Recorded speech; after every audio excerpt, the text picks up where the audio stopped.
if the love of a dog for a master, whatever love that kind of love is, if the attachment from a dog to a master could allow that kind of faithful hope, certainly love could produce it in us if we really loved. Love, you see, doesn't run, bail out, and leave as soon as the first mistake is made. The first sin is committed. Love waits and waits. And there are enough promises in the Bible to make hope work. You say, but John, if you bear all things and you believe all things and you hope and the rope gets further and further out and further out and further out and you just are losing hope, then what? Okay, then the last one, verse 7. Love endures all things. When it has borne and it has believed and it has hoped and it's still disappointed, it hangs in there anyway. Because the next verse says it, love never what? Fails. That sums it up. It never dies. You can't kill it. Now the term here, love endures, in verse 7, the 15th in the list, it is a military term. And it has to do with being positioned in the middle of battle in a very violent situation. It isn't that love can handle little minor annoyances. No. It means that his love is standing there against incredible opposition and still loving. It is Stephen lying on the ground and his life being crushed out with stones and saying, Father, lay not this sin to their charge. He wanted to throw a mantle over the sins of his people. He believed, he hoped, so he preached with the belief that some would listen, and he hoped that they would come to Christ. And when he'd run out of faith and he'd run out of hope, all he had left was endurance, and they crushed him. And as they were crushing out his life, he was simply enduring, wasn't he? Because he loved them. And so he said, don't blame him for this, Father. It's Jesus. Jesus on a cross, bearing, throwing a mantle over their sins, believing, knowing that out there were those that would believe, and enduring in the end while they spit on him with the words, Father, what? Forgive them. You see, love never dies. You can't kill it. It never fails. Even when the love for that rejecting child goes year after year after year, and you get back hatred and bitterness and rejection, you never stop loving, you endure. That's the crescendo of love. Love bears all hurts and wounds. That's what Paul said in this verse. And sins and disappointments. And it covers them with a blanket of silence. And then it feels sympathetically. And then it feels redemptive. And then it even bears the pain if it can. And after it is born, it believes. Love goes on believing the best about somebody, the very best about them. It's never cynical and it's never suspicious in spite of the way it's been wounded. And when love's believing is betrayed, then love turns to hoping because God is still God and He still rules and He can do anything. And even when hope grows thin and all hope seems lost, love endures. It endures the deep hurt that seems so final with a triumphant confidence that the God who gives His children peace is still on the throne. You see, love is never overwhelmed. It cares too much to give up. It will die caring. It will die being spit on and say, forgive them. That's love. But tragically, in the Corinthian church, there wasn't any love. They were like the church that Reinhold Niebuhr spoke of when he said the church was like Noah's Ark. If it weren't for the storm outside, we couldn't stand the stink inside. That's like the Corinthians. But that isn't the way God wanted it. He wants us to be characterized by love. He wants the church to be a community of love. He wants to see these things in operation. Well, you say, John, I know now that love is important. It's important because of the fact that it brings spiritual wholeness and physical wholeness. It's important because it's a characteristic of our Lord Jesus Christ, and we are to manifest Him.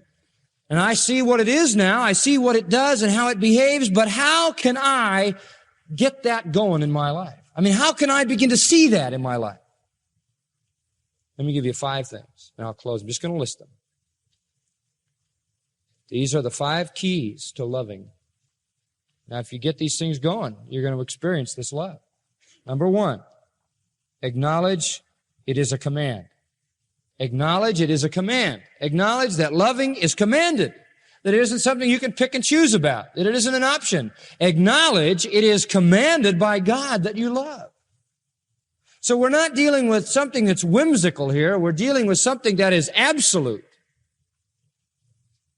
Romans 13, 8-10. It is an absolute. You are commanded to love. Secondly, acknowledge you have the power already. Acknowledge that you have the power already. Romans 5:5, the love of Christ is shed abroad in your heart. It is not only a command, but it is a possible command because you have the power. Thirdly, acknowledge it is the norm. Acknowledge that this is only normal, basic, bottom line, human, Christian activity. 1 John chapter 4, verses 7-10 tell us that God is love, and so should we be. It's the norm. So you acknowledge it is commanded, it is possible, it is normal. Fourthly, acknowledge it is the Spirit's work. That's so you don't try to conjure it up in canned form. Galatians 5:22, the fruit of the Spirit is love. So acknowledge it is the Spirit's work. Now, when you really have gotten down to brass tacks and you've acknowledged that it's a command, you've made a commitment. All right, Lord, it's a command. I'm committed to love. Get on your knees sometime today and say, God, I'm committed to love. Second, God, I acknowledge I'm able to love. God, I acknowledge it's just normal to love. And God, I acknowledge I am able to love in a normal way to fulfill the commandment only in the energy of the Spirit. And then the fifth, practice. That's it. Practice. Did you know that even Jesus learned obedience, the Bible said? Practice. Start at your house. Put all these 15 characteristics into action. And the world will look at us and they'll say what God wants them to say. Oh, how they love one another. And that'll exalt Christ.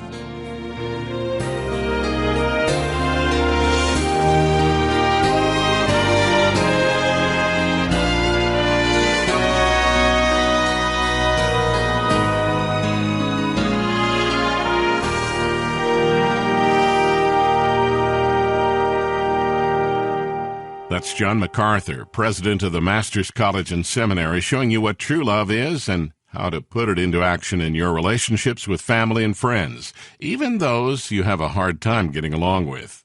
The title of John's current study on Grace to You, The Greatest of These.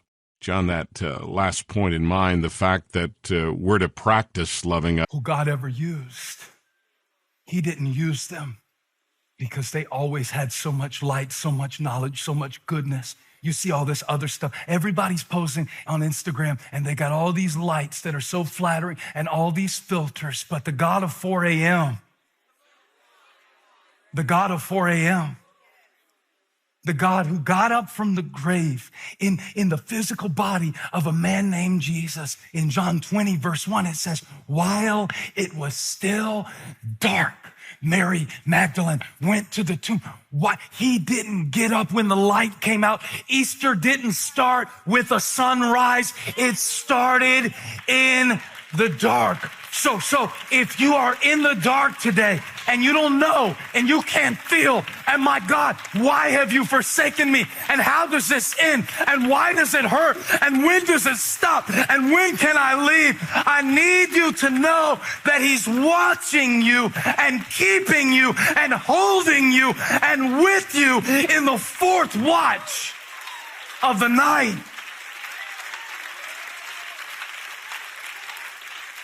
Yes, there's a star that guides you. Yes, there's a light that guides you. Yes, there are blessings that attend you. Yes, there is favor that you can feel, and you will experience all of those things. But sometimes He's going to tell you things in the night and lead you through things at the night. And what He does at the night, you will be shouting about in the day. Because this is why you got to hold on. This is why you can't give up. This is why you got to get help. This is why you got to work through it. This is why you can't accept defeat. This is why Herod's searching for you, but he couldn't find you yet. He couldn't kill you yet. What he couldn't kill is Christ in you, the hope of glory. And he leads me not just with a star. Not yet, not yet, not yet. Y'all don't want to go yet, do you? Y'all don't want to go yet, do you? Y'all got enough battles at home. Just stay with me for a minute. Get under this blessing for a minute. The night is coming when no man can work. Let us work the works of him who sent us. He's watching over me. Yes, he is. Because I got something in common with Mary and Joseph. I'm carrying Jesus. I got Jesus on the inside of me. Everything that God spoke to Joseph that confirmed his word, he did it at night. In a dream, take Mary home. In a dream, go to Egypt. In a dream, go back to Nazareth. Everything God did in Joseph's life, he did it at night. What is he doing on the night watch for you right now? What is he doing? I'm telling you, we're going to be shouting about it tomorrow, but right now it's night. Right now it's night. I always feel like coming out here to preach is a little bit like a detective novel. I'm trying to find, who are you? Who are you that God gave me this word for? That he just stirred me up to, like I told Graham, I feel like I'm about to give birth. Who are you? What are you carrying? What does Herod know about you that has him trying to track you down and kill you? Why has the attack been so strong? If you were not carrying Jesus, if you were not sent for purpose, if there was not a prophecy over your life, you wouldn't be feeling any pain. The pain is a labor pain. You're about to bring something forth.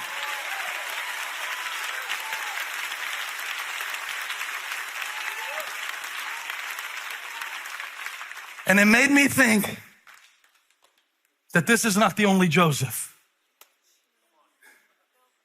That there's another Joseph who had to go to Egypt. Y'all know the other Joseph? Y'all know OT Joseph? Old Testament Joseph? Y'all know Joseph? Put it in the chat. I know Joseph. I know Joseph. I know what you're talking about. I know what you're talking about. You're not talking about Joseph who married Mary. You're talking about Joseph who was promised that God would raise him up to feed his whole family and save his whole nation in a time of famine. That Joseph who saw the stars and saw the grain, but God didn't show him everything he would go through. God kept him in the dark. He didn't tell him, your brothers are going to betray you, the very ones you're going to have to feed. You're going through something right now and you didn't see this coming. He didn't see himself pushed into a cistern. He didn't see himself sold into slavery. He didn't see himself rotting away in a prison while he was forgotten by the cupbearer and the baker. But you know what Joseph told me to tell you? God kept me in the dark. He was with me. He kept me. He held me steady. He held me down. He held me level. He kept me sane. He preserved my mind. He walked with me through the valley of the shadow of death. I will fear no evil. He's with me. That's how I'm here. He kept me. Everybody God kept, give him praise right here.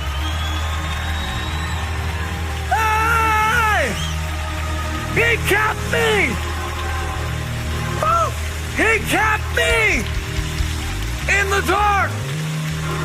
He kept me in the dark. He kept me from killing myself. He kept me from walking away. He kept me from giving up my dream. He kept me from turning my back on my faith. I'm not here because I always walked in the light.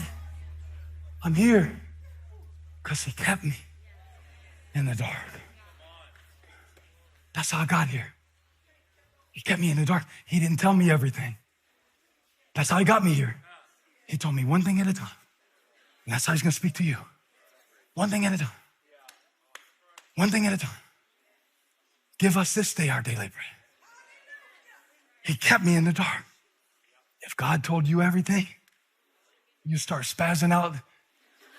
We have to call the ambulance to your campus. So, I used to pray. And I still pray. God, give me light. But this is a Christmas prayer. God, keep me in the dark. When I doubt you, don't let me deny you. Yeah. One man said from the 1920s, don't forget in the darkness what you learned in the light. He got up at night. Joseph went to Egypt. You're following God right now to a strange place. I know you are. He spoke to me about you. He said to tell you, I'm keeping you in the dark. You got to turn it over. You got to trust in the Lord with all your heart and lean not on your... As tribes, as Zulus, they saw themselves as tribes, not necessarily defined by land, but by language and culture. They moved nomadically from place to place, identifying themselves with tribes. They were like my Indian brothers. They were nations, nomadic nations, moving throughout the earth that had been overcome by a people who saw the value of the land and not the value of the people. So then, as they began to split up the land so they could take all the treasures out of the land according to the regions and who owned this region and who owned that region, colonialism came in and drew a line right down through the middle of tribes, splitting families apart, splitting traditions apart. They were split into people groups, and all of a sudden we have the birthing of many nations. 100 years ago, there was no Nigeria. 120 years ago, there was no Ghana. 70 years ago, there was no Ghana. There was no Kenya 100 years ago. These are all terms that were infused upon many, many nations of people who are now having to design a new form of government around how other people perceive them. So consequently, when you go to Africa, you have got kings over tribes coexisting with presidents over countries. Because even though this way of life is infused upon them, it takes generations and generations to finally bring about a shift in a culture where they fully accept or redefine themselves. Because redefining yourself, whether you are in Africa or Australia or Europe or the North Pole, is a difficult thing to do. You must then come to realize and to understand that Africa has 2,200 different languages on the continent of Africa alone. You must understand that our nation recognizes 550 different tribes in the United States of Native Americans, but we refer to them as one people. And when people come over to visit us from Africa, Americans and African Americans all refer to them as Africans, as if Africa were a country and not a continent.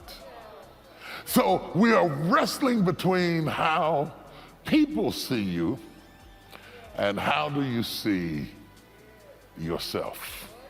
We're also grappling with re-evaluating and re-understanding yourself in the light of transition.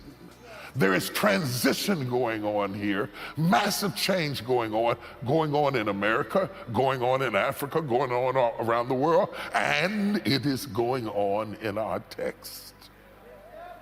In our text, Israel is going through the turbulence of understanding itself, having been saturated by 400 years of slavery. They were actually in Egypt 430 years, 400 years of which were slavery years, and slavery had demoralized them and had stripped them of their identity, their sense of who they were and where they were, and God leads them back to the promised land, and he takes them the long way.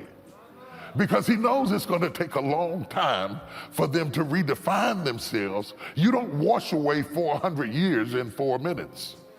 You don't wash away 400 years in 4 days. 40 years they marched through the wilderness just beginning to grasp what it is like to have kingdom mentality. Kingdom mentality. Because you see, our God is a kingdom thinker. He is a kingdom. The word kingdom means king's domain. He thinks in terms of dominions and territories. And God is a king, so he thinks like a king. And the word kingdom is an amalgamation of the king and the domain. And every king was known by his dominion or his territory. So because God thinks like a king and he created Adam in his likeness who thought like a king, God had to give him a dominion so he could act like a king, so he could hold on to his likeness of God. So God says to him, be fruitful, multiply, replenish, subdue, watch this, and have dominion. I want you to be like me. I want you to walk around like me. I want you to understand who you are, large and in charge. I want you to have dominion. I want you to have a kingdom mentality. God's will for his people has never changed. He has always been a theocratic, philosophical God. He has always seen himself as king. Whether you're talking about the Garden of Eden or ultimately in the book of Revelations, the millennial reign of Christ, God has always seen himself seated upon the throne, high and lifted up, the auspicious one, the sovereign of days, the mighty God, the Prince of Peace, the everlasting Father. He said, heaven is my throne and earth is my footstool. I rest my feet on your planet. That's how big our God is. He sits on the circle of the earth. He has all power in his hand. I am that I am. I can do whatever I want to do whenever I want to do it because I'm God. And besides me, there is no other. And while you struggle to figure out who you are, I am clear on who I am. Besides me, there is no other. I looked for another God and I could find no other God but myself. And I concluded, I alone am God. Besides me, there is no other. It's not about which God are you praying to. There are no other gods for me. I alone am God. Good God Almighty. This is a God mentality, the kingdom mentality. And God is struggling to get a kingdom mentality on an oppressed people. And so am I. The struggle is to get an oppressed people to redefine how they see themselves and to understand themselves in the light of who they are now. And this struggle has continued long past Adam, long past Abram, long past Moses leading the children of Israel out of Egypt. And it continues to perpetuate itself because when the truth of the matter is, can I take my time tonight? The truth of the matter is, when God led them out of Egypt, he was setting up the kingdom at Mount Sinai. When he gave them the 10 commandments and he gave them the judgments and the sacraments, God was giving them his constitution. This is going to be your constitution. This is going to be your rules and regulation. This is going to be, you are going to be my people, and I am going to be your God. He had clearly defined how it was going to be. After 40 years in the wilderness, and a new nation has grown up, the new nation lusts to be like other nations. They picked out judges in lieu of kings because God saw himself as the king. So when you read the book of Judges, you are reading judges as magistrates and principalities that were up under the sovereign God. He alone was king. But the people kept saying, we want a king like the other people have. Paper Ghosts is a true crime podcast investigating the mysterious disappearance and brutal, unsolved murder of Tammy Zawicki. They just kept telling us from the beginning, she'll be back, she'll be back. We had no clue where she was. Didn't know where to begin looking. Tammy's story shocked the nation. The deeper I searched, the more troubling things I found. The best lead, the best evidence, the best witness was blown off. Listen to Paper Ghosts on the iHeartRadio app, Apple Podcasts, or wherever you get your favorite shows. Have you ever watched The Exorcist and wondered, are demons real? Well, we interviewed a leading exorcist to find out, and the truth was shocking. Tell me who you are. The one you won't get out. The one you can't. Levitations, vomiting, spitting at the priest with an uncanny marksmanship. That has not been a movie for me. Listen to The Exorcist Files on the iHeartRadio app, Apple Podcasts, or wherever you get your podcasts. I'm Jason Alexander. And I'm Peter Tobin. And we know you've been pining for a brand new podcast hosted by a beloved television icon. And a largely unknown talk radio host. Yeah. I wrote that. Pine no more, because we're the hosts of Really No Really, the funny, informative show that seeks the answers to things that make us say, really? No, really? You'll laugh, you'll learn. And we'll get paid. That's Really No Really with Jason Alexander and Peter Tilden on the iHeartRadio app, on Apple Podcasts, or where you get your podcasts. And anybody who uses the word pining, let me know, because I don't think anybody's used that since the Middle Ages. Very common word. Coming up at the top of the hour in entertainment news, the stepfather of Tyree Nichols dispels a reckless rumor on social media. Retired NFL player Chad Ochocinco, might be the cheapest celebrity ever. And actress Nia Long admits that she has her eye on one special person. She had time. But right now, What? Kier. What you Kier? I said she had time. I'm married now. Jig is up. She missed out. Too long. I gave her the time. Hey. Good thing you said that, Judy.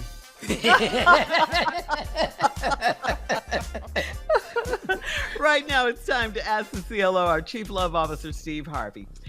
Shani in Montclair writes, my husband is losing his hair, and instead of letting it go, he's letting it grow. It's long and out of control, and he said he wants to get cornrows. He's 48 years old, and I don't think it goes with his profession. What are alternatives to shaving it off? Well, let me tell you this right here. Them cornrows ain't gonna be complete rows. Just want to let you know right there. Yeah. It's gonna be just corn at some places, and some of them won't be a real row. You know, a row is a continuation of the braid. Mm-hmm. So you just gonna have corn patch. He ain't gonna have cornrows. He gonna have a corn field. Now, letting it go is a beautiful thing. You want to grow it long. There's 3 of us on this show that have going through it. 2 of us has completed the process. 1 of us is still holding on. And it's getting away from him. He's looking more and more like a young Stephen A. Yeah. God, you gonna sting? I just thought I'd throw that out there. So tell his friend, you don't think them cornrows go with his profession. Wait till he find out how thin that cornrow is. All right, moving on to Chloe in Flint. Chloe says, my sister and I are jazz singers, and I'm wanting to do my solo thing without her. She has to drink and do shots to have a good performance, and the club has been taking her drinks out of our check. I'm fine singing without her. What should I do? How old are y'all? Where the club is taking y'all shot money out your check? The jazz singers. Jazz singers. I ain't heard that in a while. Shooby-doo-bop-bop-bop-da-bop-da-bo-doo. I bet you. Hold on, baby. I need a shot. Zippy-doo-bop-doo-bop-doo-bop-doo-bop. Hey, you got too many doo-wops in there because you drunk. Halfway you drunk. So you can go ahead and do your solo by yourself. Go ahead, baby. Whatever you want to do. I don't know your sister. I don't know how good y'all are. But I ain't never really like splitting the check. So, you know. Yeah, I'd like to hear. Now, your sister ain't going to speak to you. But now, you got to be fair warning now. If your sister is not your duet partner, then you know what she going to be then. What? A drunk-ass audience member. Uh-oh. I wouldn't have sung that. You got a heckler. A heckler. Oh, the heckler, right? Singing that for. That ain't not the right note. Let's put the group back together. All right, Mo in Long Beach says, I'm married to a black queen, and I recently met her family.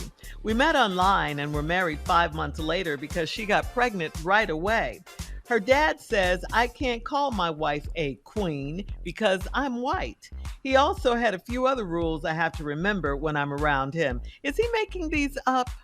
Yeah, he got your ass. Yeah, Mo? you need to watch the movie. You send the movie "You People" to your dad. People. Yeah, you can send that movie. That's a good movie, and he's making stuff up, man. Call her queen again. See what happens. Yeah. Call her queen again. And Black That's a term of endearment. Yeah. I'm here in February calling her queen. Call her queen again. Yeah. Come on, Mr. White folk. Call her queen again. Yeah, he just over there Akbar your ass. Yes, Eddie Murphy, yup. Yeah, man. Just get the movie "You People" and send it to him. It'll be all right, man. Don't worry about that. We can watch it on Netflix, yo. All right, last one, Steve, last one. Starla in Hampton says, my boyfriend and I bought a house together and he wants to put his apartment furniture in the house. I have a lot of nicer furniture than he does, but he says it's too girly. We don't have money for new furniture, so shouldn't we use my nice stuff? Put your foot down. Mm-hmm. Come to bean Put bag. your foot down. Don't have that ragged ass mess in your house. What kind of furniture does he have, Steve? He got them old milk carts with the albums tilted in it sideways, because her name's Starla. He got that love seat, that couch, and that chair that all match. He got that one. That he got on the back of the TV guide with the matching lampshade. And it's made out of Herculoid. It's made out of Herculoid. It came with ashtrays, too. Be over there like at Butch Mama's house. Butch Mama had that whole set was Herculoid. She had lampshades that was the same fabric as the couch. This is the ugliest damn house I've ever seen. It had the couch, love seat, one lazy boy, 2 stands on each side, a coffee table, ashtrays, and an ottoman.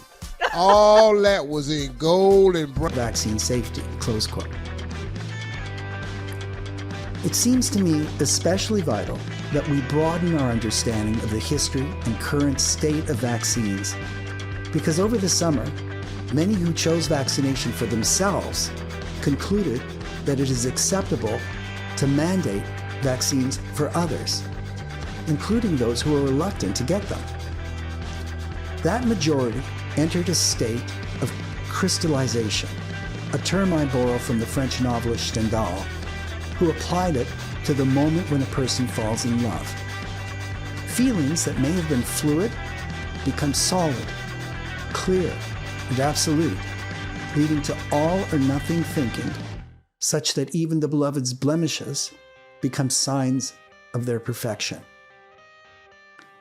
Crystallization, as I'm using it here, happens within a group that has been involved in a major dispute.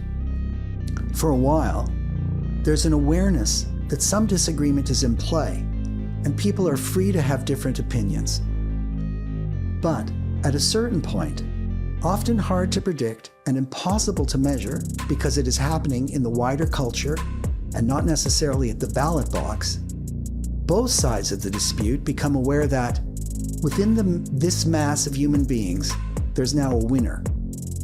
One might say that a consensus arises, that there is now a majority consensus.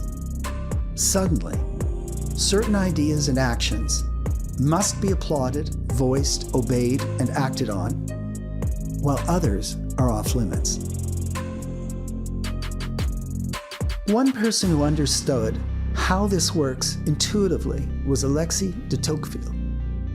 In democracies, as long as there is not yet a majority opinion, a range of views can be expressed, and it appears that there is a great, quote, liberty of opinion, close quote, to use his phrase.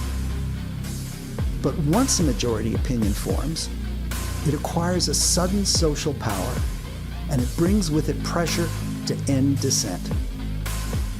A powerful new kind of censorship and coercion begins in everyday life, at work, school, choir, church, hospitals, in all institutions, as the majority turns on the minority, demanding it comply. Tocqueville, like James Madison, was concerned about this tyranny of the majority, which he saw as the Achilles heel of democracy. It isn't only because divisiveness created a minority faction steeped in lingering resentment. It's also because minorities can sometimes be more right than majorities. Indeed, emerging ideas are, by definition, minority ideas to start with. The majority overtaking the minority could mean stamping out thoughts and actions that would otherwise generate progress and forward movement. It's a fascinating moment when this sort of crystallization happens in a mass culture like America's, because seemingly overnight, even the definition of legitimate speech or thought or action also changes. Tocqueville observed that quite abruptly, a person can no longer express opinions or raise questions that only days before were acceptable, even though no facts of the matter have changed. At an individual level, people who were within the bounds can be surprised to find themselves, quote, tormented by the slights and persecutions of daily obloquy, close quote. Once this occurs, he wrote, quote, your fellow creatures will shun you like an impure being, and those who are most persuaded of your innocence will abandon you too, lest they should be shunned in their turn, close quote. In the midst of a pandemic, seeing the unvaccinated as impure is no surprise because, of course, they could carry contagion. But as Tocqueville pointed out, this also occurs when there is no contagion, and we begin to experience those who are on the wrong side as impure, as in failing the purity test, and react to them as though they are dangerous. That we do this, even when there is no pandemic, suggests that there is, along with the realistic fear of infection, something else going on here. A sense that those with whom we may disagree are impurities in the body politic, bad people who need to be taught a lesson, even punished. A June 2021 Gallup poll found that among the vaccinated, 53% now worry most about those choosing not to get vaccinated. Quote, surpassing concerns about lack of social distancing in their area, 27%, availability of local hospital resources and supplies, 11%, and availability of coronavirus tests in their area, 5%, close quote. True to the behavioral immune system's impulses, this fear is metastasizing into disgust, even hatred, of those who, because they believe or act differently, are now perceived as threats. On August 26, in a front-page story in the Toronto Star, my local newspaper, a resident was quoted as saying, quote, I have no empathy left for the willfully unvaccinated. Let them die, close quote. In the midst of such a death wish for fellow human beings, even the person quoted understood that an important mental capacity has been lost, empathy, or the ability to model other people's minds. When we lose that en masse, the results can be tragic, not least because getting through this must be a group effort. As I understand it, there are two main approaches to public health in liberal democracies, and both have been tried historically in different places. One begins voluntarily, out of respect for civil liberties, but switches to coercion when some voluntary ceiling deemed insufficient is reached. Ideally, this intervention is based on the principle of least necessary coercion. The benefit to this is that it may work to get more people vaccinated in shorter order. But It also conveys that the government does not trust its citizens to make good decisions on their own, a condescension that in turn, this is human nature 101, eventually generates resentment, even revolt, and the disengagement of significant segments of the population. The other approach, participatory public health, sees the need for coercion as a sign that something in the public health outreach itself has failed. If a ceiling is a whole new tree here, this Christian tree that's next to the Jewish tree. Nope. As St. Paul says, it is that root. The root is the story that Stephen told today. The root is all the way back to Abraham. This faith of our fathers, and we've been grafted onto this tree. We're not by nature Israelites, but we have Pope Paul VI. At one point he said, spiritually, we are all Jewish because we've been grafted onto the tree. And so we pray for our Jewish brothers and sisters that not only they realize that the promise is still theirs, but the fulfillment of that promise is also theirs. That fulfillment of the promise being Jesus Christ, our Lord. So we pray for those who don't believe in Jesus. We also pray for each other. I definitely, every single day, I'm praying for you. Please pray for me. My name is Father Mike. I cannot wait to see you tomorrow. God bless.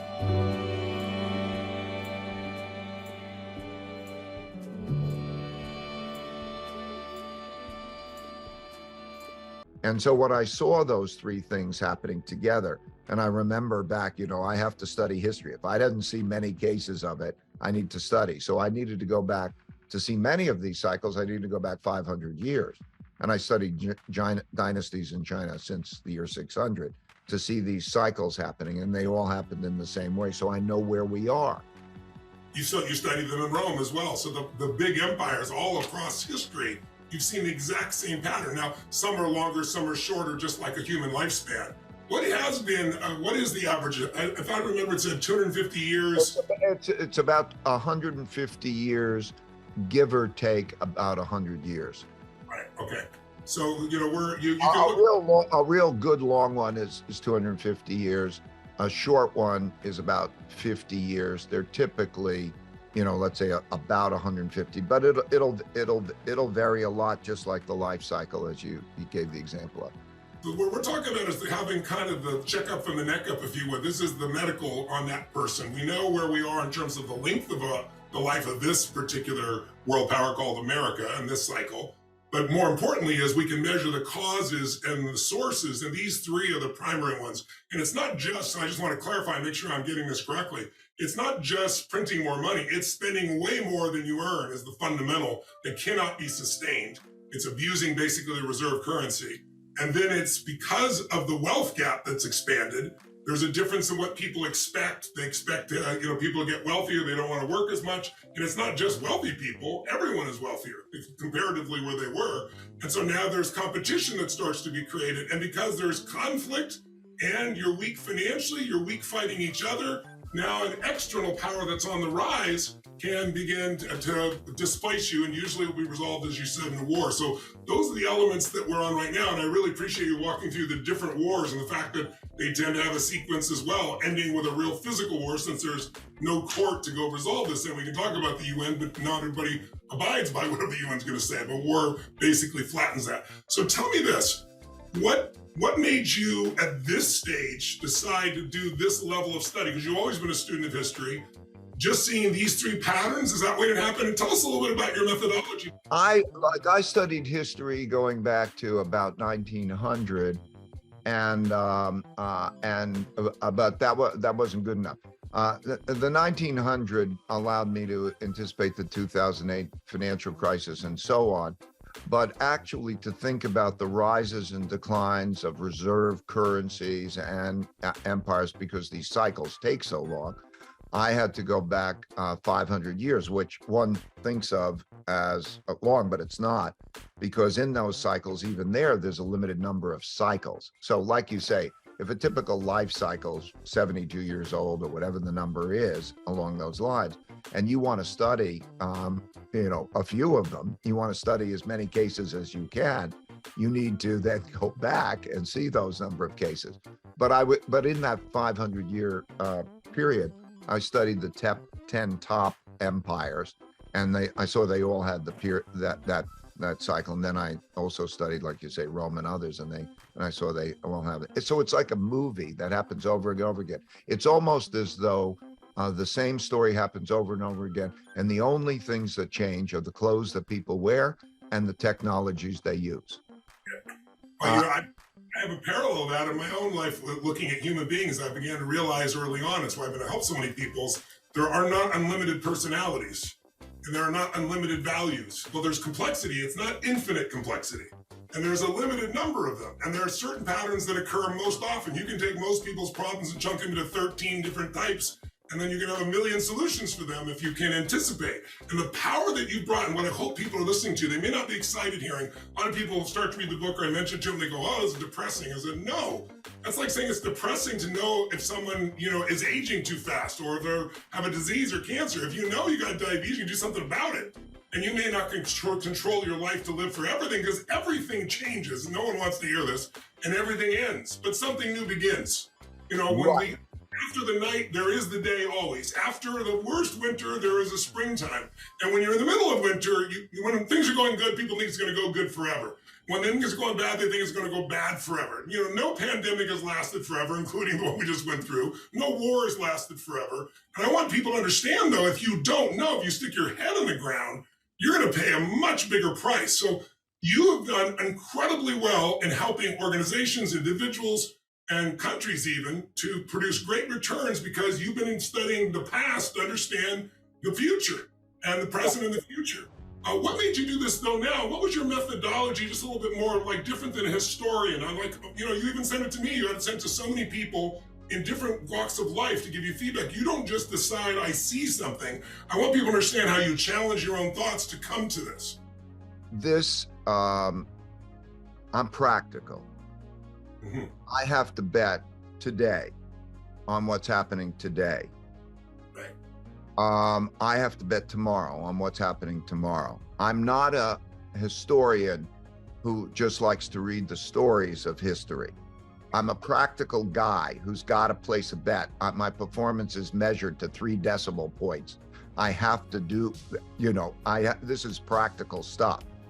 And it's just like you said, you have to accept reality, just like you said. If you have a condition, diabetes or whatever that is, you have to accept that reality. I'm 72 years old. I've got to accept that reality. I've got to deal with that reality. Okay? That means that I'm less likely to have the next 50 years than somebody who's 12 years old, right? So I know those realities, okay? So I'm just building up what you said because we agree. So what I'm trying to do is accurately show those realities with measures so that people could judge those themselves. And then I have a principle, which is if you worry, you don't have to worry. And if you don't worry, you need to worry. Because if you worry about the things that is likely to take place, you can prevent it. You know this. As you help people with health or whatever it is, there are things that you can do to make your life better if you worry about them and then take action to deal with them. So I view this as a helpful book, okay? This is not destiny. Let me be clear even. There's collective and then there's the individual. I think I can help the collective and I think I can help the individual. But on the collective, it's all about how we are with each other. Okay, that's all it comes down to. Think about it.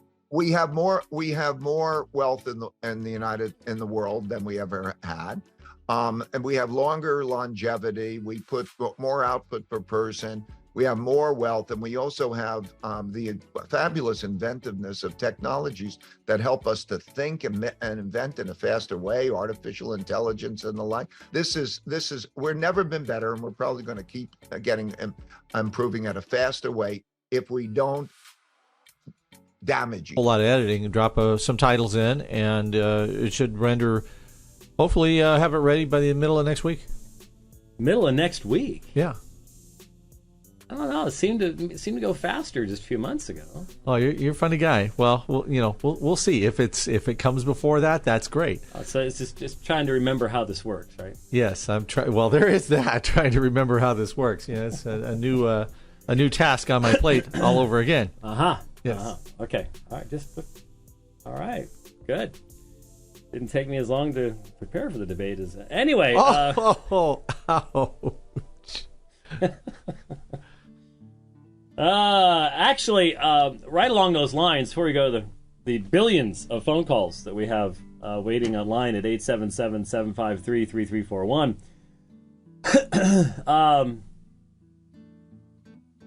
This morning, when was it? Monday or Tuesday, Janet Mefford posted a review of the new Alan Chambers book. Now, if you don't know who Alan Chambers is, Alan Chambers was the last president of Exodus International. And he's the one that closed it down and apologized to all the homosexuals that they had hurt, and has now put this book out. And I'll be perfectly honest with you, when it ended, I was like, that's it? It's done? Because I was listening to it this morning. I did a long ride, and I knew it wasn't all that long a book, about 200 pages, I think it said in Kindle. And I still had a distance to go when it finished, and I was hearing some ways of contacting Alan Chambers, Facebook and stuff like that, and I was wondering, well, I don't get what this has to do with where we are in the book. And then it moved on. That was it. It was done. And what was not anywhere in the book was absolutely any interaction with the biblical text at all. Nothing. It was nothing but his life story up to this point, getting married, and but even then, it just seemed horribly incomplete, and just I don't even know how to respond to it. To be honest, I wouldn't even know how to review it. To be honest with you, because there just wasn't anything there. There's so many questions that most of us would have that just weren't asked or answered in the book. It was, I don't recall it being very expensive, but don't really think I got my money's worth out of it, that's for sure. So I expected, at least another round of revisionist argumentation, and I discovered that my understanding of these texts and biblical sexuality had been wrong, and it wasn't there. Just wasn't there. So hard to even know what to say about it, other than wow, that was fluffy. It just wasn't much there to respond to. Now, obviously, Alan Chambers is the favorite of the quote unquote gay Christian movement because, well, here's proof. You can't cease being gay. It's just the way you are. It's the way you're born. That's it. And I've not heard him speak on the subject. Maybe he's better in that forum than the written forum, but I was not impressed at all with the book itself. There just really wasn't anything there. So a little disappointing along those lines, but I'm sure it'll get lots of press anyways. So a bunch of you decided to jump online. We actually are filled up now. That's impressive. Haven't had that happen in a while. So let's get started, and let's talk to Craig in New York. Hi, Craig. Hey, Dr. White, I'm really appreciative to be on the line with you. I really enjoy your debates, and you hear lots of callers give the whole spiel like that, but I really do mean it. Okay. And my question to get to the point is, I'm a Reformed Baptist, but I really like to read church history, and I have a lot of questions about the priesthood in its nascent form. Okay. And particularly, it appears that Ambrose and Chrysostom in the 4th century make references to the priesthood being a function of forgiving sins. Now, do you have any comments on just how that developed doctrinally in the early church? Well, have you seen my debate with Mitch Pacwa on the subject? Yes, I did, and quite frankly, I think Mr. Pacwa had so little information and really didn't even substantiate anything about history. I did like the comment. I did like the comment about Mrs. Pacwa, though. Yeah, that's true. But he did make the assertion, and it's primarily the assertion that is made that what you have happening in an evolutionary sense is the transformation of the term presbyteros into a meaning that it could never have in any meaningful New Testament study, but over time it becomes the foundation for the distinction between episkopos, bishop, or pastor, and certainly what you have as the church enters into a period of time where tradition is going to become more and more important, and the distinction between the church and the synagogue in the sense of forgetting Old Testament backgrounds, allegorical interpretation, the impact of origin. You start seeing this in the 4th century writers, into the 5th century writers. And as a result, you start getting these unbiblical concepts that are just flowing from the fact that as the church becomes normative and no longer persecuted, or even, and it started before that, as the... like with Cyprian. Well, yeah, and even during periods before that, there is going to be a pressure upon the church to abandon biblical norms for what would be considered